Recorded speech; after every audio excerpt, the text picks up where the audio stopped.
বর্তমানে ভারতে কোনো কিছু বিষয়ে প্রশ্ন করলে মানুষ অন্য ভেবে নেয়।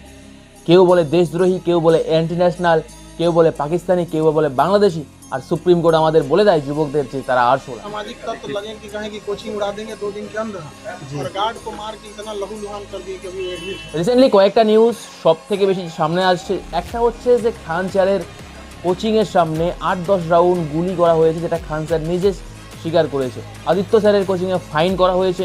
এক্সামপুর এবং উত্তরপ্রদেশের আরও 2টি কোচিংয়ে তালা লেগে গেছে, কারণ তারা শুধু ছাত্রদের সাপোর্ট করেছিল নিটের মতো প্রশ্ন ফাঁস, এসএসসির প্রশ্ন ফাঁস এবং সিইউইটি যে এক্সাম সেটার প্রশ্ন ফাঁস নিয়ে, এবং সিবিএসইর গাফিলতি নিয়ে, যেখানে 5-5টা বাচ্চা জীবন বিসর্জন দিয়েছে। শুধুমাত্র একটা জিনিস, গভর্নমেন্টের ভুল ম্যানেজমেন্ট। যদি কেউ প্রশ্ন তোলে তার নামে মিডিয়াতে আপনারা খারাপ নেগেটিভ ছড়ায় দেন।